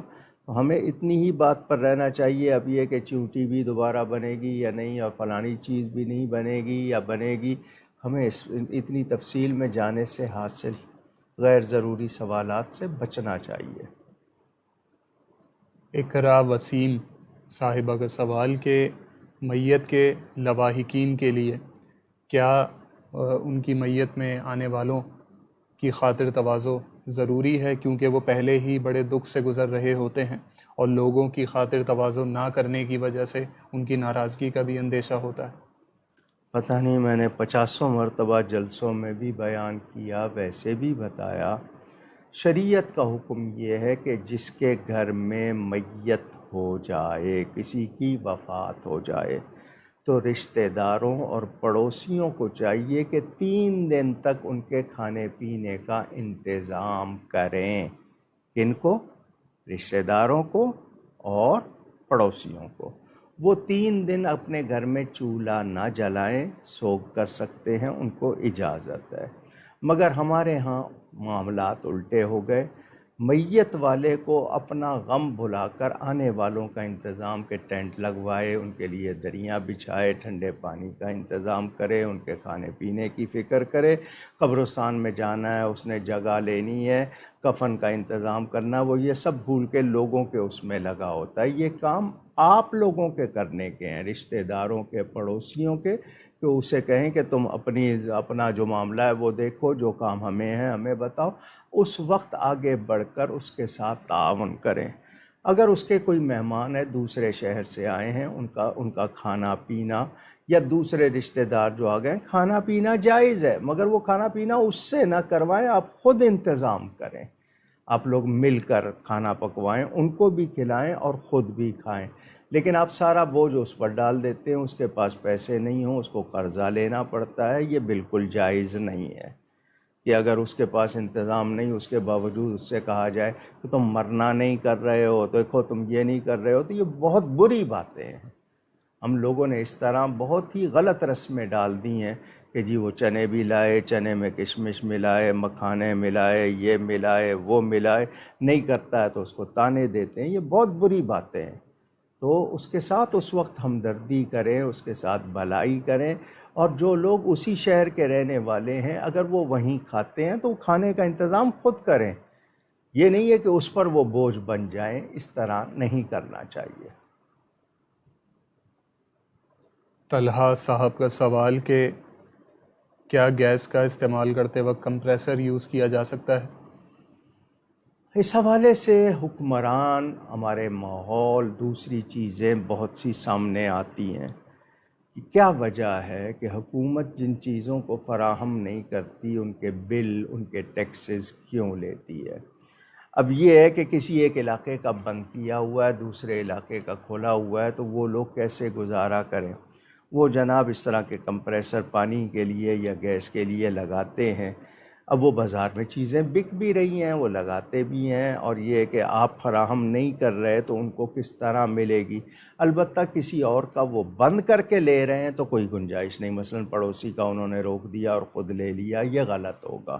کوئی ایسا ہو کہ دونوں کو ملے، دوسروں کو بھی ملتا رہے، آپ کا بھی گزارا ہوتا رہے، اس حد تک گنجائش ہوگی. لیکن یہ ذمہ داری حکمرانوں کی ہے، ان اداروں کی ہے جنہوں نے ان چیزوں کے فراہم کرنے کا. ورنہ یہ کہ ان دنوں میں ان کو وہ سلنڈر لا کے دیں کہ جی اتنے دن ہم نہیں دے سکیں گے یہ سلنڈر. وہ سلنڈر بھی ان کو خریدنے پڑتے ہیں. جس طرح ہم لوگوں نے جنریٹر لگائے ہوئے ہیں، لوڈ شیڈنگ ہوتی ہے، بجلی فراہم نہیں کی جاتی، تو پھر ہم جنریٹر استعمال کرتے ہیں. اس سے ہمیں کٹوتی تو نہیں ملتی ہے، بلکہ مہنگی زیادہ ہمیں استعمال کرنی پڑتی ہے. تو یہ ایک مشترکہ جرم ہو جاتے ہیں. اللہ تعالیٰ ہدایت دے. پتہ نہیں اپنے لیے ان کے پاس سب انتظام ہوتے ہیں، حالانکہ عہدے تو خدمت کے لیے ہوتے ہیں، مگر وہ ایسا نہیں کرتے. اسی وجہ سے دنیا میں یہ برائیاں، جرائم، اور پھر یہ کہ لوگ مسئلہ پوچھتے ہیں. تو بتائیے کیا جواب دیں آپ؟ شریعت تو نہیں کہے گی کہ آپ کسی کا روک کے لیں، لیکن یہ کہ آپ کے ادارے والے جان بوجھ کر آپ کے ساتھ زیادتی کر رہے ہیں تو پھر اس میں وہ کوئی کیا حل نکالے. تو ہمیں بہرحال کسی اور کا بند کر کے استعمال نہیں کرنا. ذیشان قریشی صاحب کا سوال کہ مٹی کے برتن میں کھانا کیا سنت ہے اور اس کے تارک پر کیا کوئی حکم لگے گا؟ کوئی حکم نہیں لگے گا. کسی بھی ناجائز چیز پہ نہ بناؤ. برتن سارے مٹی سے بنتے ہیں سوائے جو میٹل کے ہوتے ہیں. تو پہلے وقتوں میں یہ اتنے آپ کی یہ جو ضروری آج کل بن رہے ہیں طرح طرح کے، یہ نہیں ہوتے تھے اتنی چیزیں. مٹی کے ہی زیادہ برتن، ہنڈیا وغیرہ ہوتے تھے سب کچھ. تو اب میٹل کے آپ لوگ زیادہ، اور جب سے یہ میٹل آیا ہے بیماریاں بھی زیادہ ہیں. خاص طور پر ایلومینیم ہے، آپ کا مائکرو ویو اوون ہے، پلاسٹک کے برتن ہیں. ان کی وجہ سے کینسر کی تیزی آتی ہے. اور یہ ڈاکٹروں نے ہی بتایا ہے کہ پلاسٹک کے برتن ہو، آپ کا اوون کا استعمال زیادہ ہو، یا یہ جس کو ایلومینیم کہتے ہیں، اس کے برتنوں کا استعمال، تو اس سے کینسر تیزی سے آتا ہے. تو یہ نہیں ہے کہ مٹی کے علاوہ کوئی اور برتن استعمال کریں گے تو اس پر کوئی آپ کو گناہ ہوگا، یا ایسی بات نہیں ہے، لیکن وہ جس چیز کا بھی ہو وہ غلط چیز نہ ہو، مضر صحت بھی نہ ہو، ناجائز بھی نہ ہو، اس پہ ایسی پالش نہ ہو جو زہریلی ہو، یا کوئی غلط تصویریں بنی ہوئی ہیں، یا کوئی غلط مٹیریل ہے، تو پھر اس سے احتیاط کریں۔ محمد جنید صاحب کا سوال کہ حق مہر کی کم سے کم شرعی مقدار کتنی ہے؟ 3.25 تولے کے قریب چاندی کم از کم، لیکن یہ کہ آپ باقی چیزوں میں شریعت کی مقدار کیوں نہیں پوچھتے؟ کپڑے کتنے بنانے ہیں، زیور کتنا بنانا ہے، اور فنکشن کتنے کرنے ہیں، اور کرسیاں اور ڈیکوریشن کیا کرنی ہے، کراکری کون، وہاں تو آپ شریعت نہیں پوچھتے۔ لڑکی کو مہر دینا ہے تو وہاں آپ کو شریعت بہت یاد آتی ہے، خوش دلی سے دیں اور اچھا دیں۔ اور یہ ان کے سوال کا اگلا حصہ یہ تھا کہ اگر مہر اتنا زیادہ ہو کہ لڑکے کی حیثیت سے بھی کئی زیادہ ہو تو اس کا کیا حکم ہوگا؟ اگر اس نے خود خوشی سے اس کے لیے کہا ہے تو دینا ہوگا، تھوڑا تھوڑا کر کے دے۔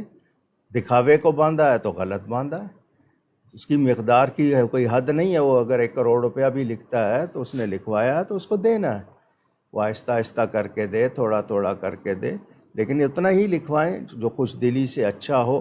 کم از کم عدت کی مدت کتنی ہوتی ہے؟ 130 دن، 4 مہینے 10 دن، تو اتنا خرچہ ہو اس کے پاس کہ وہ الگ اتنے پیسے ہوں کہ اس میں کہیں رہنا پڑے، رہ سکے، گزارا کر سکے۔ اچھا دے، لیکن یہ کہ دکھاوے کو بہت زیادہ بھی نہ دیں جو نہیں دے سکتے۔ اور یہ پوچھتے ہیں مہر فاطمی کی شرعی تعریف کیا ہے؟ وہ صرف یہ کہ حضرت سیدہ فاطمہ زہرا رضی اللہ تعالی عنہا کا مہر کتنا تھا، اس کو مہر فاطمی کہتے ہیں۔ ان کی باقی چیزیں بھی تو اپناؤ نا۔ میں یہی حیران ہوتا ہوں کہ جناب فنکشن ہو رہا ہے جس ہال میں، اس کا جناب 10 لاکھ روپیہ دیا ہے، 20 لاکھ روپیہ دیا ہے، وہاں فرنیچر کا اتنا دیا ہے، وہاں 10 کھانوں کا اتنا دیا ہے، لیکن مہر فاطمی ہونا چاہیے۔ تو باقی چیزوں میں آپ کہاں تھے؟ اس وقت آپ کو شریعت کا خیال یا سنت کا خیال کیوں نہیں آیا؟ ہم لوگوں نے اپنی شادیوں کو بہت مہنگا بنا دیا، اس کی وجہ سے گناہ بڑھ گئے ہیں، اور وہاں پر اب مکس گیدرنگ سیگریگیٹڈ بھی نہیں کرتے ہیں آپ، اور نمائش ہوتی ہے، بے پردگی ہوتی ہے، کتنے اور گناہ ہوتے ہیں، ہم پرواہ نہیں کرتے۔ الا ماشاء اللہ موسیقی چلتی ہے، کپڑے ایسے پہنے ہوئے ہیں شریعت کے خلاف، فرش صاف ہو رہے ہیں ان سے، جناب کیا کچھ ہو رہا ہے۔ اور لڑکے جو ہیں وہ لڑکیوں کی وضع بنائے ہوئے ہیں، پونیاں بنی ہوئی ہیں، ان کی چٹیاں بنی ہوئی ہے، کیا کچھ ہو رہا ہے۔ پتہ نہیں یہ کیوں ہم دنیا کے دکھاوے کے لیے کرتے ہیں، ہمیں موت یاد نہیں ہے۔ تو ہمیں بہت احتیاط کرنی چاہیے، سادگی اپنائیں، وقار کے ساتھ کریں۔ آپ پیسے خرچ کرتے ہیں تو کچھ غریبوں کا بھی کھانا بچ جائے گا، تو آپ اب یتیم خانے ڈھونڈیں گے، ویسے نہیں ہیں آپ کے ہاں۔ تو آپ کے ہاں کتنا وہاں کھانا ضائع ہو رہا ہے، غریب رشتہ داروں کو آپ بلاتے نہیں ہیں۔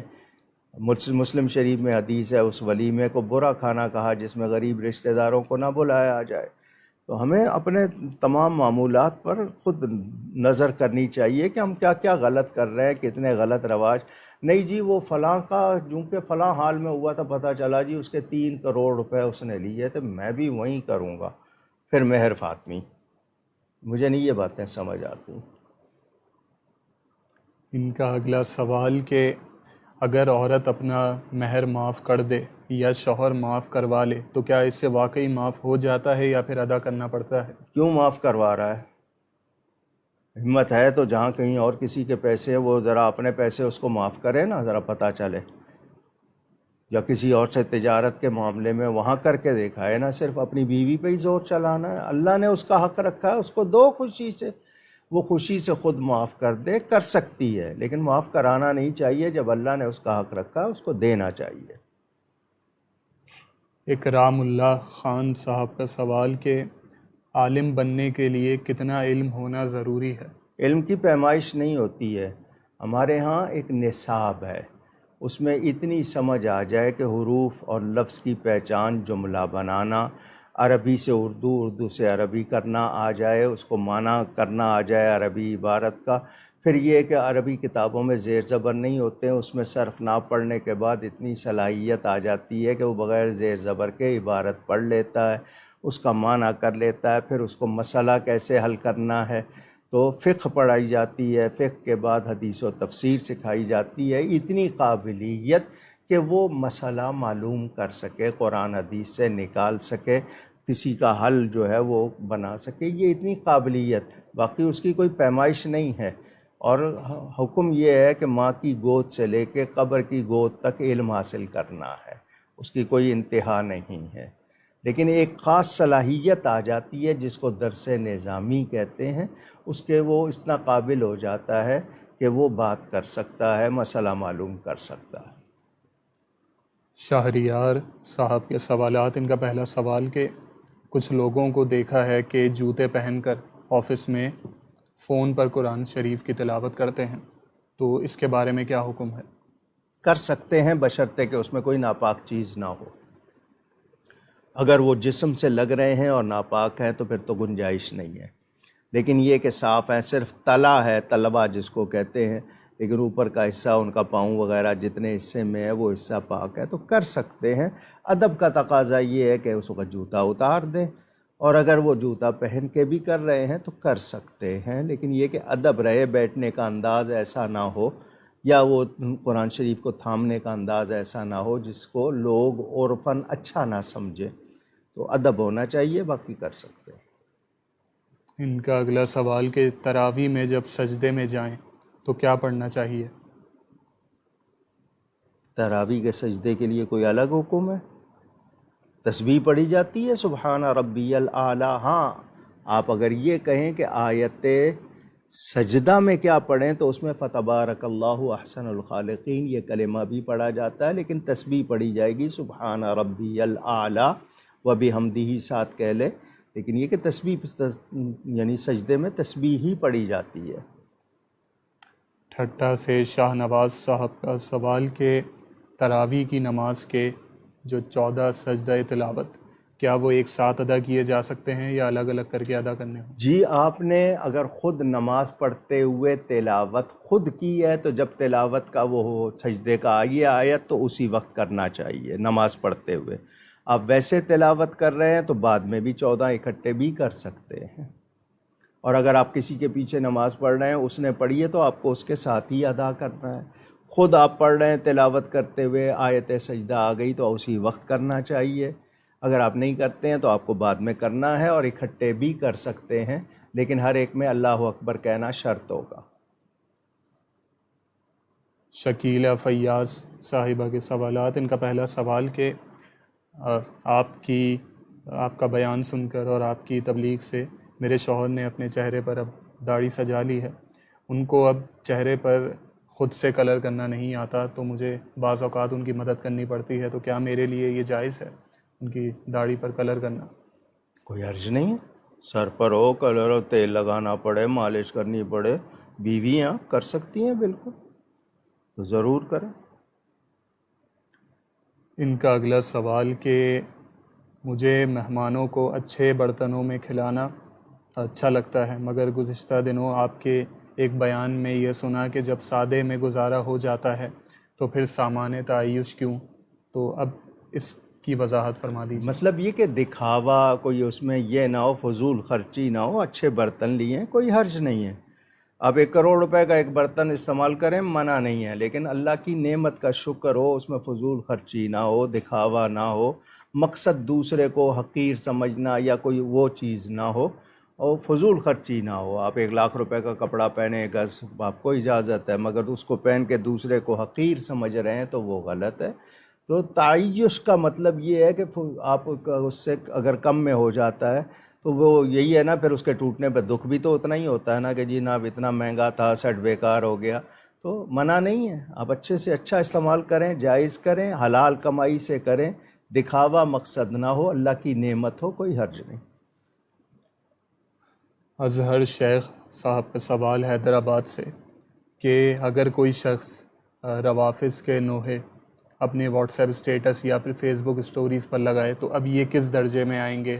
یہ غلط کہا جائے گا یا حرام گناہ، کس درجے میں آئیں گے؟ جی، اسٹیٹس میں لگانا اگر اس میں کوئی لفظ غلط نہیں ہے، کوئی مبالغہ، مغالطہ، کوئی تنقیص وغیرہ نہیں ہے، وہ بالکل درست ہے۔ اگر وہ صحیح روایت پر ہیں الفاظ صحیح ہیں تو کوئی حرج نہیں ہے، لیکن یہ کہ اس کو اسٹیٹس پہ لگانے کا کیا مطلب؟ کسی خاص موقع پہ لگایا ہے کوئی خاص شعر یا کوئی مسدس کا کوئی ایسا، وہ اور بات ہے، لیکن مسلسل اسی لگانے کو کیا مطلب؟ نعت شریف کیوں نہیں لگاتے؟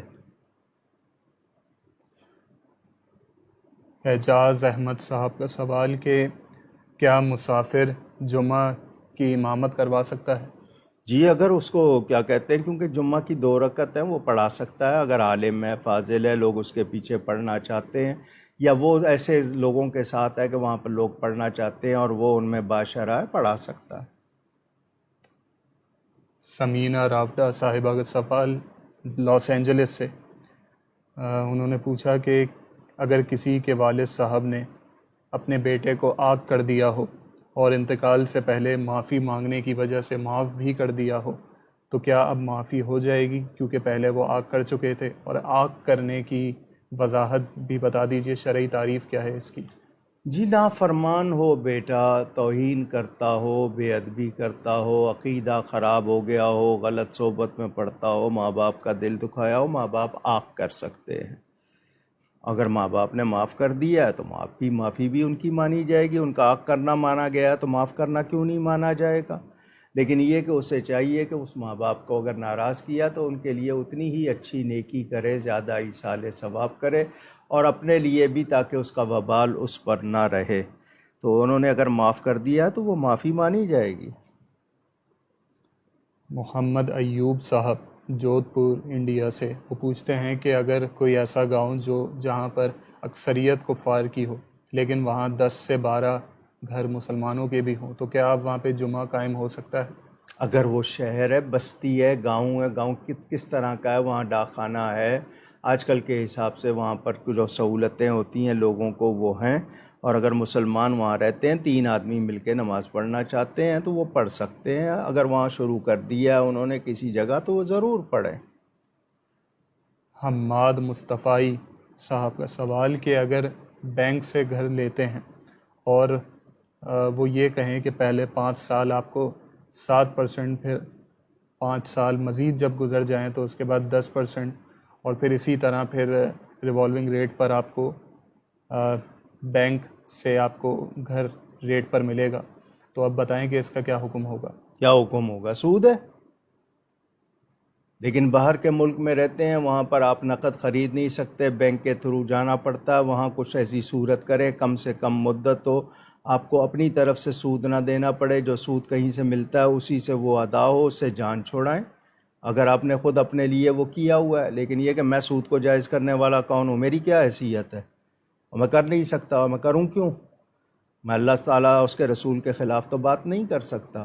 جو سود ہے وہ سود ہے، اس کو میں کسی طرح جائز نہیں کر سکتا، لیکن باہر کے ملکوں میں جو رواج ہے اس کے مطابق اگر آپ کے لیے ایسی صورت کرنی پڑتی ہے تو اس میں بھی آپ کم سے کم وہ اس پہ لیں اور بچیں اس سے۔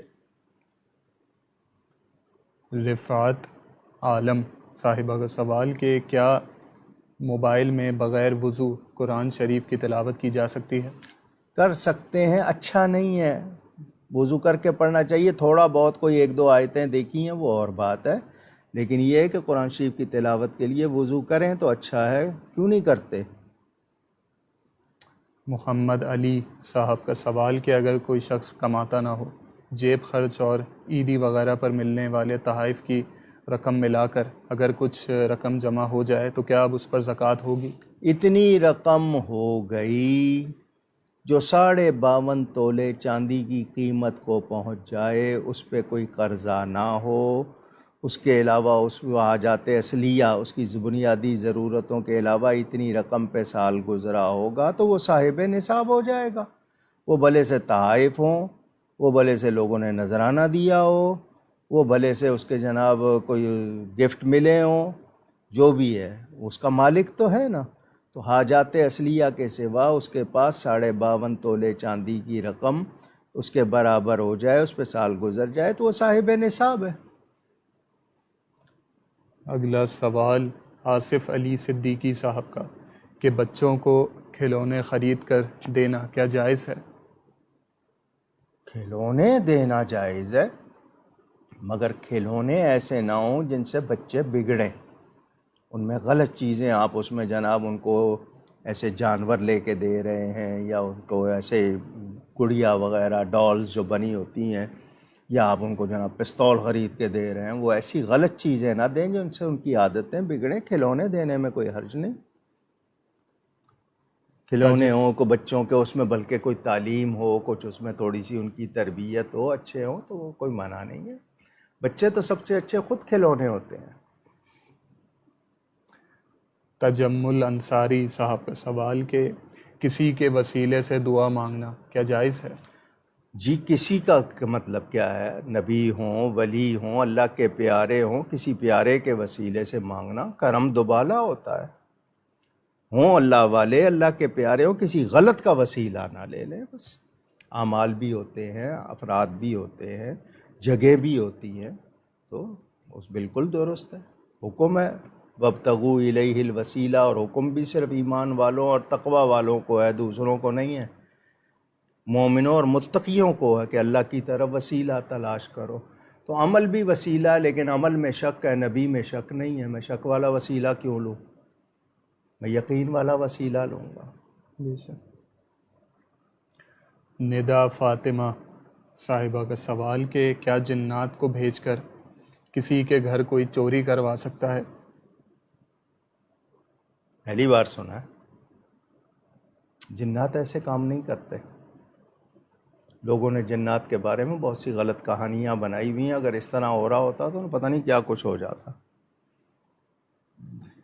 محمد وسیع احمد صاحب کا سوال کہ نبی پاک صلی اللہ علیہ وسلم کے والدین کا مذہب کیا تھا؟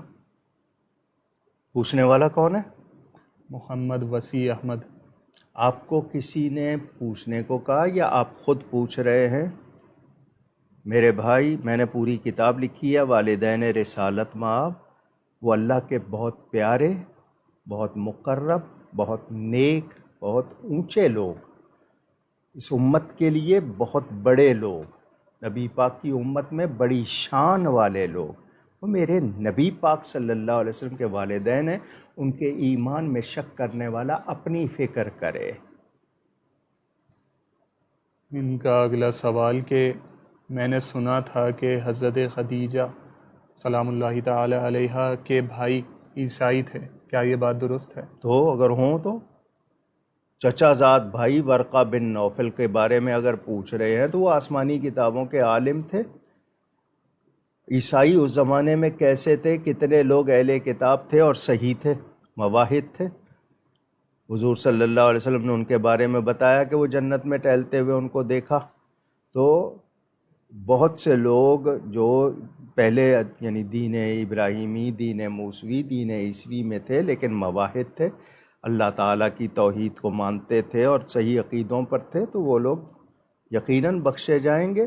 باقی یہ کہ حضرت خدیجہ کے اگر کوئی بھائی یا کوئی بہن یا کوئی اور کسی کے بارے میں آپ کو کیا مسئلہ ہے؟ آپ ان کے ایمان کے بارے میں بہت جاننا چاہتے ہیں، پہلے اپنے ایمان کی تو فکر کر لیجئے۔ وہ نبی پاک کی زوجہ محترمہ ہیں، بڑی سب سے پہلے اسلام لانے والی خاتون ہیں، اللہ ان کو سلام بھیجتا ہے، ہمیں ان کی شان معلوم۔ اگر ان کے رشتہ داروں میں کوئی ادھر ادھر ہے تو اس سے کیا فرق؟ نبی پاک کے سگے چچا ابو لہب، ان کے بارے میں کیا کہو گے؟ قرآن میں پوری صورت اتری ہے۔ تو بھائی سوچ سمجھ کے سوال کرتے ہیں اور احتیاط کرتے ہیں۔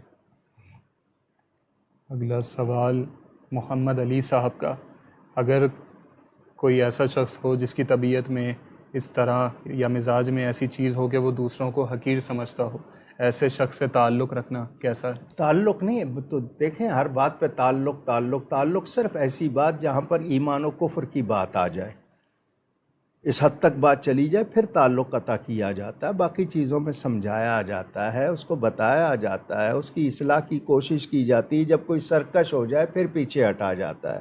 تو جب تک ایمان کی بات قائم ہے، ایمان تو اس وقت تک تعلق قطع نہیں کیا جاتا، لیکن یہ کہ ایسی بات کو پہنچ گئے کہ ایمان کا مسئلہ ہو گیا تو پھر احتیاط کی جائے گی۔ اعجاز احمد صاحب کا سوال کہ قرآن خوانی میں اگر مسجد کے طلباء کو بلوائیں تو ان کا بلند آواز سے قرآن پڑھنا یہ کیسا ہے؟ کوئی حرج نہیں ہے، لیکن یہ ہے کہ بلا کے پڑھنا، ان کو شامل کر لینا اور بات ہے، لیکن ان کو اجرت پہ بلانا وہ غلط ہے۔ یہ جو لوگ سمجھتے ہیں کہ نہیں جی ان کو بلا کے پڑھوا لیا، پیسے دے دیے تو پیسے دے کے پڑھوانے سے کیا ثواب ہوگا، آپ لوگ ان کو ویسے شامل کر لیں کہ جی وہ بھی آئیں، کھانا بھی کھا لیں اور پڑھ لیں، لوگ زیادہ ہو جائیں، وہ اور بات ہے۔ لیکن یہ کہ آپ کو خود پڑھنا چاہیے، اور اگر وہ آواز سے پڑھ رہے ہیں اور اس کی وجہ سے دوسروں کو کوئی ایسی دشواری نہیں ہو رہی، ایک تو ہوتا ہے نا کہ ایک کے زیادہ آواز سے پڑھنے سے دوسرے کو دشواری ہو رہی ہے، تو پھر وہ احتیاط کرے، یہ نہ ہو کہ دوسرے کے لیے وہ مسئلہ بنے۔ تو باقی اس میں اونچی آواز میں پڑھنا اچھی بات ہے، لیکن دوسرے کے لیے مسئلہ نہ بنے، اور وہ بھی اجتماعی طور پر، ورنہ ہوتا ہے ایسا ہی ہے، وہ اگر آواز کے ساتھ نہیں پڑھ رہے تو آپ کہتے ہیں جی مزہ نہیں آ رہا، کہیں آپ کچھ کہتے ہیں، کہیں آپ کچھ کہتے ہیں۔ تو اگر اس طرح مل کے پڑھ رہے ہیں کہ دوسروں کو دشواری نہیں ہو رہی ہے تو اچھا ہے آواز کے ساتھ پڑھنا۔ اور وہ لوگ جو صرف نظر سے پڑھتے ہیں وہ پڑھنا نہیں ہوتا، ہونٹ ہلنا ضروری ہے پڑھنے کے لیے۔ آپ پڑھ رہے ہیں، آواز نہیں آ رہی لیکن آپ کے ہونٹ بھی نہیں ہل رہے تو وہ پڑھنا شمار نہیں ہوگا۔ بشیر احمد صاحب کا سوال، انہوں نے پوچھا ہے کہ ہمارے گاؤں میں یہ رواج ہے کہ لوگ افطاری کے وقت مسجد میں، قریبی مسجد میں افطاری بھیجتے ہیں اور کھانا بھیجتے ہیں، جبکہ ہمارے محلے کا حال یہ ہے کہ وہاں بہت سے غربا ایسے بھی ہیں جن کو 2 وقت کا کھانا بھی میسر نہیں، تو اب ایسی صورت میں مسجد میں دینا افضل ہے یا پھر محلے میں؟ تو وہ لوگ مسجد کیوں نہیں آتے افطاری میں جن کو کھانا نہیں ہے، جن کو میسر ہے؟ انہی کے لیے ہوتا ہوگا نا کہ مسجد میں آئیں، سب مل کے کر لیں، وہاں تک اعلان کر دیں کہ آپ لوگ سب افطاری وہاں کر لیا کریں، سحری وہاں کر لیا کریں، ہم وہاں بھجوائیں گے۔ الگ الگ گھر میں بھجوانا شاید دشوار ہوگا، ایک جگہ مل کے کر لیں، اور اگر خواتین ہیں اور وہ نہیں آ سکتی ہیں تو ان کو بھجوانا زیادہ بہتر ہوگا۔ مجاہد رضا صاحب کا سوال کہ مسجد میں چھوٹے بچوں کو لانے کے کیا احکام ہیں؟ جی ایسے بچے جن کو سمجھ نہیں ہے 5-6 سال تک، جن کو سمجھ نہیں ہے کہ وہ جی اگر پیشاب کر دیں یا کچھ کر دیں تو ان کو نہیں لانا چاہیے، خیال رکھنا چاہیے، یا پھر بچہ اتنا سمجھدار ہو کہ اس کو بتا دے، اور مسجد کے اس حصے میں رکھیں جس کو فنائے مسجد کہتے ہیں، نمازیوں کے درمیان۔ باقی وہ وہاں لازمی بات ہے کھیلیں گے، آواز کریں گے، بچوں کا کام ہوتا ہے، نہیں لائیں گے تو ان کو عادت نہیں پڑے گی، لیکن ان کو سکھائیں کہ مسجد ہے، اللہ کا گھر۔ آج کل خاص طور پر بچوں کے جناب شرٹیں پہنائی ہوئی ہیں جن پہ جانور بنے ہوئے ہیں، شکلیں بنی ہوئی ہیں، مسجد میں بھیج دیتے ہیں کہ دیں وہاں جا کے کریں اور کچھ دیر ہمیں ذرا آرام مل جائے، تو یہ طریقہ اس طرح نہ کریں۔ بچوں کو ایسے کپڑے پہنا کے مسجدوں میں نہ بھیجیں، معلومہ نیکر پہنی ہوئی ہے، بچہ ننگا ہے، بازو ننگے ہیں، تصویر والے کپڑے پہنے ہوئے ہیں، تو یہ اس طرح کی حرکتیں بھی نہیں کریں، اور کوشش کریں کہ احتیاط اچھے وہ ان کو سکھائیں، تھوڑا سا تربیت کریں۔ باقی یہ کہ مسجد کے اندرونی حصے میں کم عمر بچے کو جس کا یہ ہو کہ وہ پاکیزگی کا نہیں رکھ سکے گا، نہیں لے جانا چاہیے۔ اچھا، ان کا اگلا سوال یہ کہ بچوں کو جماعت میں کون سی صف میں کھڑا کرنا چاہیے؟ جی پہلی صف میں بچے جو کم سن ہیں، 9-10 سال سے عمر کم ہے، ان کو نہیں کھڑا کرنا چاہیے، کھڑا کنارے پر۔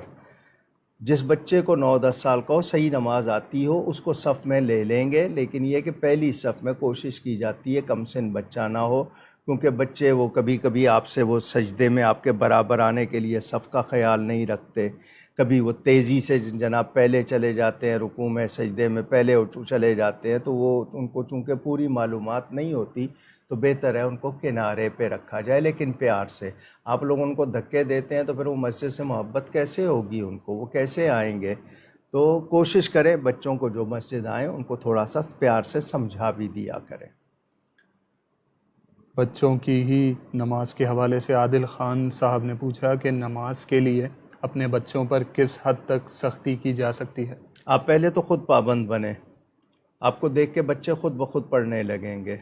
آپ اپنے بچوں کو وضو کروائیں، ساتھ کھڑا کریں، گھر میں عادت ڈالیں، اور یہ ہے کہ جو شریعت کا حکم ہے 7 سال کا ہوگا نماز کے لیے کہا جائے گا، 10 سال کا ہوگا اس پہ سختی کی جائے گی، آپ کہیں کھانا نہیں ملے گا، پڑھو نماز، پیار سے آپ نے عادت ڈالنی ہے۔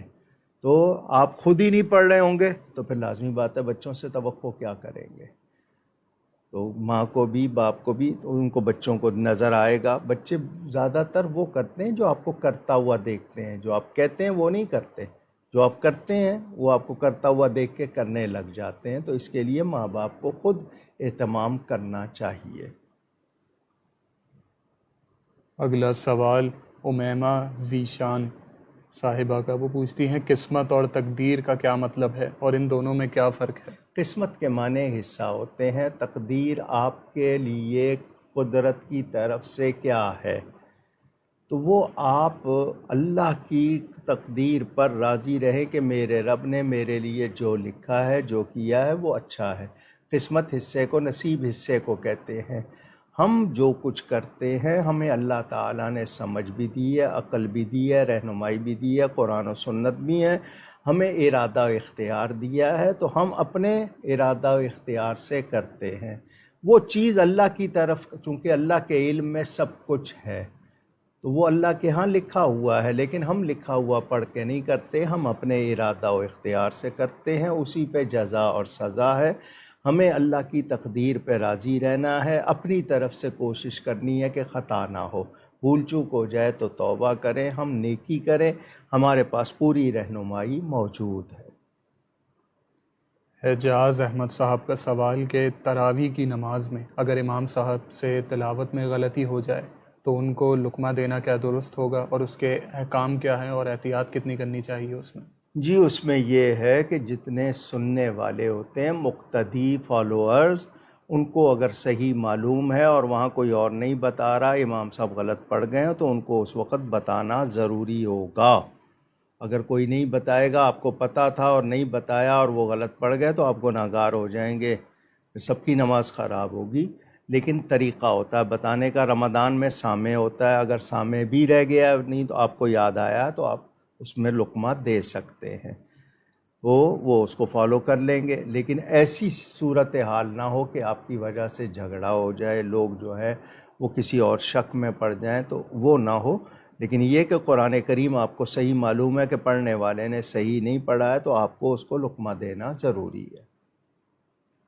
حسنین علی صاحب کا سوال، روزے کی حالت میں پرفیوم لگانے کا کیا حکم ہے؟ جی، پرفیوم لگانے کا وہی حکم ہے جو روزے کے بغیر لگانے کا حکم ہے۔ جب روزہ نہیں ہوتا، جو جس طرح آپ پرفیوم لگاتے ہیں اسی طرح آپ روزے میں بھی پرفیوم لگا سکتے ہیں۔ ناجائز نہ لگائیں، حرام چیز نہ لگائیں۔ خوشبو لگا سکتے ہیں لیکن ناک میں اس کو کھینچ کے سونگھے نہیں۔ یہ آج کا آخری سوال، انشاءاللہ جو سوالات رہ جائیں گے وہ اگلی نشست میں ابتدا میں لے لیے جائیں گے۔ آپ لوگ اپنے سوالات اسی لائیو اسٹریم کے کامنٹ سیکشن میں لکھ سکتے ہیں۔ اگر آپ کی آئی ڈی اپنے اصل نام کے ساتھ نہیں تو آپ اپنے سوال کے ابتدا میں اپنا نام اور اپنے شہر کا نام لکھنا نہ بھولیے گا۔ اگر لائیو اسٹریم ختم ہو جائے تب بھی آپ اگلی نشست سے پہلے وہاں سوال لکھ دیجیے گا، آپ کے سوال شامل کر لیے جائیں گے۔ یا پھر پیج ان باکس اور واٹس ایپ کی سہولت آپ کے پاس موجود ہے، آپ کے اسکرین کے دائیں جانب ایک نمبر آ رہا ہوگا، آپ اس پر اپنے سوالات بھیج سکتے ہیں، وہاں اپنے سوالات جمع کروا سکتے ہیں، آپ کے سوالات انشاءاللہ شامل کر لیے جائیں گے۔ طاہا صدیقی صاحب کا سوال، وہ پوچھتے ہیں کہ علماء سے اکثر بیان میں سنا ہے کہ اللہ تبارک و تعالی اثر قبول کرنے سے پاک ہے، تو پھر رو رو کر دعا کرنے کی کیوں تعلیم فرمائی گئی ہے؟ اس لیے کہ آپ بات کو نہیں سمجھے۔ اللہ تعالیٰ کو عاجزی پسند ہے۔ بندہ جب روتا گڑ گڑاتا ہے اللہ کو اچھا لگتا ہے۔ ہمیں کہا گیا کہ رونا نہ آئے تب بھی رونے جیسی شکل بنا لو۔ آپ ماں باپ سے مانگتے ہوئے رونے والی شکل بناتے ہو، ماں باپ مہربان ہو جاتے ہیں، آپ نے اتنا بھی نہیں سیکھا؟ اللہ تعالیٰ کے لیے پہلے سمجھیں بات کا مطلب کیا ہے، مفہوم کیا ہے۔ بات کا اصل مطلب یہ کہ اللہ کو عاجزی پسند ہے، ہم اللہ کے لیے روئیں گے، گڑ گڑائیں گے، ہمیں انعام ملے گا۔ ہماری کوئی ایسی نیکی نہیں ہے کہ ہم اس کا بدل چاہیں، اللہ ہی کا دیا ہوا کرتے ہیں اور ہم سے قضا تو ہوتا نہیں ہے۔